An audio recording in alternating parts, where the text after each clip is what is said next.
parle-nous un petit peu de ton limoncello. C'est vrai que c'est un produit. Alors, je dirais une bêtise, c'était le seul en Alsace à faire du limoncello. Je n'ai pas fait l'inventaire de. Je regarde assez peu ce qui se fait en Alsace, autour. D'accord. On part dans l'idée, tout le monde connaît un limoncello, tout le monde connaît le pastis. Voilà, il n'y a pas besoin d'être le premier ni le dernier à en faire. Le limoncello, ça vient de plaisir déjà de l'alcool en lui-même et de le pimper un petit peu. On a l'habitude d'avoir des limoncello assez bas en degré d'alcool qui sont souvent très liquoreux, très sucrés. Et voilà, donc l'idée c'était… Normalement c'est 22, 20… 22, 30, après en fonction, voilà, parce qu'évidemment, moins on met de degré d'alcool, moins on paye de taxes, de droits. Et l'idée, c'est que dans la culture italienne, on offre le limoncello à la fin du repas. Donc évidemment, pour éviter de payer de taxes un peu importantes, on réduit un peu le degré d'alcool.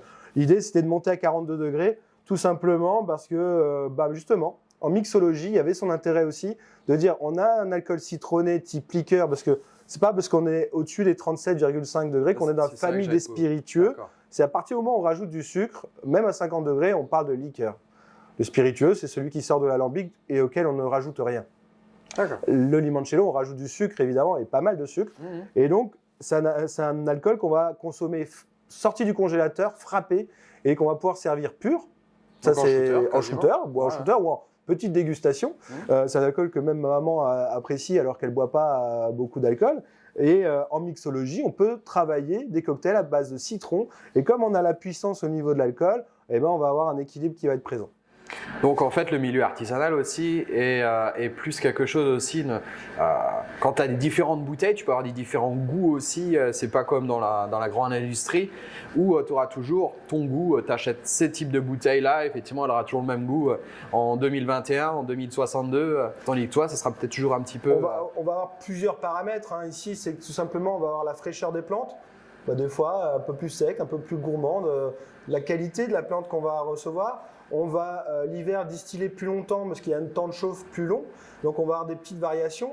Et après, par contre, on a un outil suffisamment performant pour essayer d'avoir la meilleure régularité, la plus grande régularité. Ceux qui veulent un super broussard ou une peanut wings, qui retrouvent quand même le produit qu'on leur a promis. Oui, ça ne sera pas le jour et la nuit non plus. C'est pas le jour et la nuit, mais la promesse sera tenue, mais en acceptant, et c'est pour ça qu'on les numérote, les bouteilles, les numéros de l'eau, pour dire, voilà, s'il y a eu un différence sur le 1, le 2, le 3, on va pouvoir identifier quelle lot, pourquoi et comment. Donc ça, c'est marqué, c'est noté quelque part, et on sait à quelle période on a fait tel et tel lot.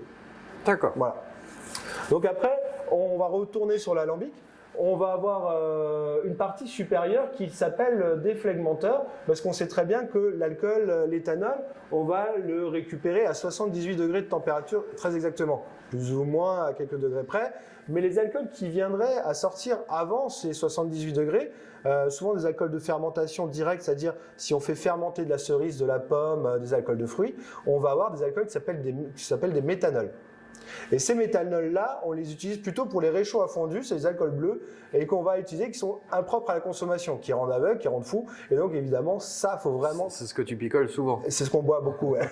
C'est ce qui était vendu en sous-main, en fait, et encore aujourd'hui, dans les îles où ils font du rhum, les alcools frelatés, ce sont ces alcools-là. Donc, c'est ce qu'on va appeler les alcools de tête.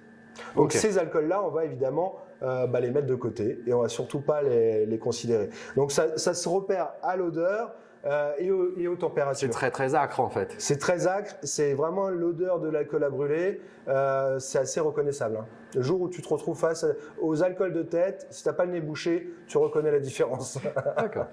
Voilà. Après, une fois qu'on atteint ces 78 degrés de température, on va avoir le cœur de chauffe. Donc la partie la plus noble de la distillation. Dans le cadre du gin, en fait, il va y avoir, l'important c'est de distiller assez longuement et lentement pour pouvoir avoir cette palette aromatique qui se développe tout au long de la distillation. Il y a des arômes qui vont venir tout de suite et d'autres qui viendront plus tard. Et à ce moment-là, on arrêtera, donc on appelle cette partie-là le cœur de chauffe. Et on n'arrête pas la distillation parce qu'il n'y a plus d'alcool dans l'alambic, on arrête la distillation parce qu'on a extrait les plus grandes propriétés nobles des plantes. Et à un moment donné, si on va trop loin, on va avoir de l'amertume, encore une fois, parce qu'on va tirer sur la carcasse, la baie de genièvre, on aura puisé tout l'amertume de la baie de genièvre, et derrière, on aura quelque chose de très, très puissant. Voilà. Et ça va très vite. C'est-à-dire que même 5 litres, quand tu distilles 80 litres de bon alcool, si tu rajoutes 5 litres un peu de fin de distillation qu'on va appeler les fusels, les mauvais alcools, les queues de chauffe, ça peut anéantir tout le travail que tu as récupéré avant. Et du coup, en fait, toi, tu peux, je crois que c'est là-dedans, en fait, hein, tu goûtes directement, tu as le premier alcool qui vient, et tu goûtes au fur et à mesure, tu te dis, hop, là, on a le début, tac, on passe à la cure de chauffe, et à la fin, stop, on s'arrête là. Voilà.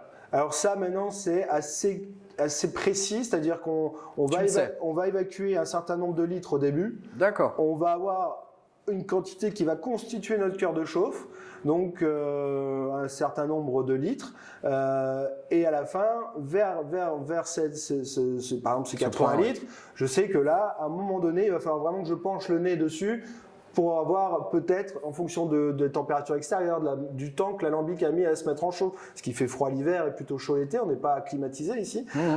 Donc s'il y a une variation peut-être de 5 à 10 litres, en fonction de la période de l'année. Donc on va à ce moment-là mettre le nez sur les alcools qui sortent et peut-être couper un peu plus tôt ou un peu plus tard en fonction. Mais alors on le fait pas au goûter parce que là on sort avec un alcool qui est à 80 degrés. Ça chatouille un peu. Ça chatouille.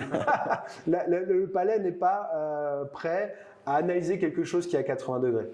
D'accord. Alors, on va plutôt utiliser la partie sensorielle, odeur, la partie nez à ce moment-là. Et on fera de la dilution après, et à ce moment-là, on goûtera les alcools. Par exemple, sur les 3 gins, on va avoir une permanence sur ces 3 gins-là. C'est-à-dire que tout au long de l'année, on va pouvoir les produire. D'accord. Et tout au long de l'année, les gens vont le consommer de manière assez régulière. On va à peu près vendre 200 litres de gin sur les 3 références en cumulé par mois, par exemple. Après, sur le pastis, on va avoir une saisonnalité. C'est-à-dire qu'en hiver, on en vend toujours, parce qu'il y a des amateurs vraiment de pastis. Mais l'été, c'est quand même la période, c'est comme le rosé. C'est l'apéro, c'est la pétanque, c'est le pastis. Donc évidemment, en été, on va en vendre un peu plus. Et là, par exemple, sur l'esprit de nos aïeux, on va avoir une autre contrainte, c'est que les plantes dont on a besoin, elles ne sont pas disponibles toute l'année. C'est des plantes particulières qui poussent à partir de maintenant jusqu'à la fin de l'été, début de l'automne. Donc on va pouvoir composer qu'avec la saisonnalité de ces plantes-là. À un moment donné, il y en a, il n'y en aura plus, c'est comme ça. Alors effectivement, des fois, il y a de l'attente par rapport au public qui apprécie cet alcool-là. Mais il faut aussi expliquer qu'à un moment donné, on ne peut pas forcément produire tous les alcools en permanence. Donc ouais, effectivement, combien de temps tu mets maintenant pour de moment de tes plantes où tu les mets dedans et puis où ça passe à la bouteille directement? Alors on va avoir 24 heures de macération, c'est le procédé, c'est l'équilibre que j'ai trouvé. Il n'y a pas d'obligation, on pourrait très bien mettre les plantes directement dans l'alambic. On pourrait très bien. Tu mets 24 heures là-dedans. Alors je prends des petits volumes. D'accord. Alors pourquoi des petits volumes? Parce qu'on va infuser beaucoup mieux dans un petit volume. Donc c'est des petits tonneaux comme ils sont là de 60 litres.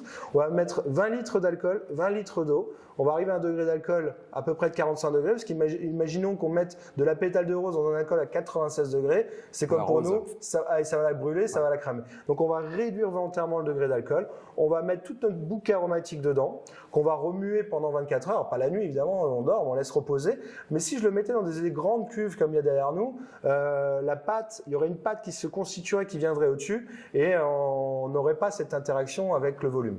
D'accord. C'est pour ça qu'on a choisi de petits volumes et on va faire plusieurs barriques, plusieurs bidons de ce petit volume-là avec tout le panier aromatique dedans. D'accord. 24 heures, on distille le tout par 100 litres d'alcool à peu près. On remplit pas forcément l'alambic parce que si on fait une trop grande distillation, on aura essoré les ingrédients bien avant la fin on va perdre un petit peu d'alcool dans ce volume-là. Donc il faut faire des petites distillations que des grosses distillations. Là, il va y avoir un process environ de 3 heures. Voilà, on va récupérer le produit. Et après, l'étape qui est importante aussi, c'est qu'on va le laisser pendant 1 mois en cuve. Et pendant ce mois-là, il y a certains alcools qui vont s'évaporer. On voit ici qu'on ne met pas de chapeau volontairement pour qu'il y ait une interaction entre l'air et les alcools qui sont dedans pour laisser poser les choses. L'oxygénation, comme le vin, quand on va l'ouvrir 3 heures avant, un bon vin qui est un peu vieux, on va l'ouvrir quelques heures avant pour l'aérer, l'oxyder un petit peu. Et là, les arômes vont se fondre. On a extrait de l'alcool, mais on a extrait de l'huile essentielle évidemment. Et ces huiles essentielles, elles vont se fondre, elles vont se marier un petit peu ensemble. Et si on rajoute un trop grand volume d'eau, parce que évidemment, on parlait de 45 degrés pendant la distillation pour pas martyriser les plantes, mais par distillation, on va retomber sur un degré d'alcool qui va avoisiner les 85 degrés. Donc évidemment, on ne va pas l'embouteiller à 85 degrés, on va le réduire. Et cette réduction va se faire très progressivement. On va rajouter quelques litres par quelques litres. Parce que le phénomène de rajouter de l'eau dans de l'alcool fort, il y aura un phénomène de chauffe et on va peut-être des fois recuire, même si c'est quelques degrés, les huiles essentielles des plantes. Donc tu vas perdre du goût si tu vas trop rapidement. Si tu vas trop rapidement, tu perds du goût. Donc là, il y a un minimum 1 mois de réduction. Donc là, tu as effectivement donc 24 heures. Donc en gros, c'est effectivement quand même pratiquement… avant que ça mette en bouteille, un gin, c'est quand même 1 mois. Ah ouais, c'est 1 mois, ouais. Alors des fois, on parle de gin instantané, hein, c'est rapide. Bah justement, ouais. Et l'expérience me prouve que plus tu prends le temps de faire tous ces processus-là, la qualité de ton gin va être impactée favorablement. On va même parler plus tard de millésimage de certains gins. Alors je ne parle pas de gin qui soit juste baie de genièvre, alcool et distillation, parce que là on a peu de complexité. Mais sur un gin qui est composé de quinzaine de plantes, d'une vingtaine de plantes, eh ben, ces arômes-là en bouteille vont s'améliorer, vont se fondre. Bah écoute, maintenant on a parlé effectivement vraiment de tes projets que tu as là. Est-ce que tu as encore un peu des choses futures effectivement que tu travailles, que tu as le droit de nous parler bien sûr, hein. Ouais, bah alors prochainement là, il y a… le monde entier va le savoir. Ouais, tout le monde va le savoir, ouais, évidemment. Non, on va essayer vraiment de créer un effet de gamme. Donc on va avoir nos premiers whiskies qui vont sortir. C'est déjà pas mal, hein. C'est déjà pas mal. On va sortir nos premiers whiskies qui atteignent maintenant les 3 ans de vieillissement obligatoire. Donc là, on va sortir notre premier whisky en série limitée. Donc c'est avec un single batch, single cask. Donc ça veut dire une distillation et un fût. Et donc on va pas dénaturer, c'est-à-dire qu'il y aura un lot de 200 bouteilles, 300 bouteilles, et après ce sera fini, on ne pourra jamais reproduire. On ne sera jamais à l'image de Jack Daniel's à pouvoir reproduire la même chose. Et c'est ce qui va créer un petit peu notre actualité autour de nos barriques. Aujourd'hui, on a à peu près 8 barriques de whisky qui sont en train de vieillir. On a du malt blond, malt tourbé, fumé. Donc, on va avoir une typicité et des bois différents. Donc, on aura vraiment une diversité de choses. Ça, c'est un projet qui m'excite beaucoup parce que c'est dans le temps. C'est pas forcément… tu distilles un jour un malt… le gin, tu le distilles, tu repars avec. Et tu repars avec. Hein. D'ailleurs, on fait des ateliers gin, mais le whisky, c'est pas du tout la même philosophie. Donc, il y a un peu d'émotion. Le whisky, c'est un alcool qui est très noble parce qu'il y a beaucoup d'acteurs. Il y a le paysan qui va faire la céréale, l'orge. Hein. Il y a une malterie qui va travailler cette orge-là, qui est une blonde à la base, comme une bière blonde. Ouais. La malterie va lui donner une palette aromatique comme le café qui va être torréfié. C'est un peu la même image. C'est-à-dire que le grain est blond, on va le chauffer, le cuire. Et en fonction de sa chauffe, on va avoir un malt ambré. Si on met de la tourbe avec, on va avoir un malt tourbé, fumé s'il est fumé avec les vapeurs. Donc on va avoir vraiment ce grain qui va être un peu stimulé ou modifié, que le brasseur va récupérer, et c'est à ce moment-là que nous on intervient. C'est-à-dire que j'ai mon associé qui est à la brasserie Sainte-Crue, Vivien, avec qui on va choisir certains malts qui soient blonds, tourbés, ambrés, en fonction du projet qu'on a. On va sélectionner le grain, lui il va rentrer en action, c'est-à-dire il va faire son métier de brasseur, il va rendre de cette céréale, et il va le produire un alcool à base de cette céréale. Avec la libération des amidons, les enzymes, va générer un alcool qui va être destiné pour une partie à une bière. Bien sûr. On a des bières blondes, ambrées, tourbées, il y a plein de bières différentes. Et donc, on va, à ce moment-là, nous, la récupérer quand on a transformé l'alcool de ce grain-là. On ne va pas rajouter de houblon, là, ça c'est la partie bière après. Nous, on va récupérer cet alcool qui va titrer entre 5 et 10 degrés d'alcool, maximum 10, voilà, difficilement plus. Et à ce moment-là, on a un liquide qu'on va mettre dans l'alambic, qu'on va chauffer, et on va en extraire de nouveau l'alcool. Et donc là, le process, il va être un peu différent. C'est qu'on va faire comme les Écossais font, on va plus du tout utiliser les colonnes, on va passer directement au refroidissement, qui est la dernière colonne ici, et on va faire 2 passes. Une première passe pour dégrossir, et une deuxième passe pour emmener le maximum de matière avec, pour avoir le maximum de goût de céréales. Et donc là, ça va être 2 repas, ça va être un peu plus long, mais l'alcool, à la fin, va sortir complètement transparent. Donc quand on dit 2 repas, effectivement, c'est-à-dire que ça va passer une deuxième fois en fait directement, mais pas dans ton cœur de chauffe en fait directement.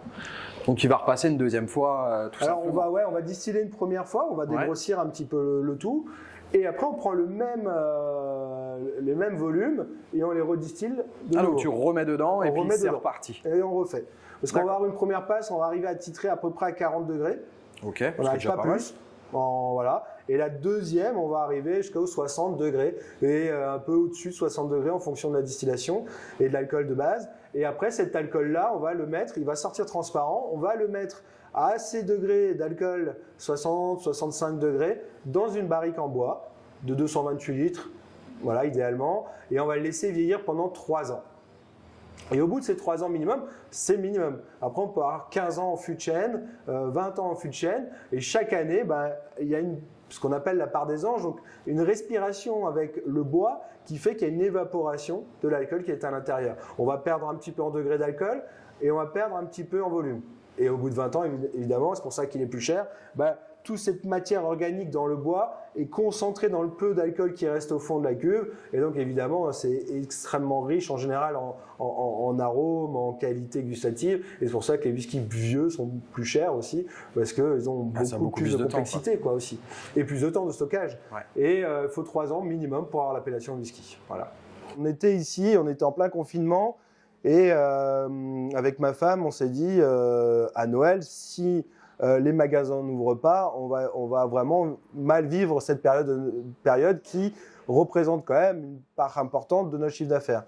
Et à ce moment-là, on s'est dit, des fois, les repas en famille, c'est un peu long. Si seulement dans les boules de Noël, il y avait de l'alcool, ce serait plutôt sympa. Au lieu d'avoir des chocolats où on ne sait pas ce qu'il y a dedans, on pourrait créer une boule de Noël avec de l'alcool.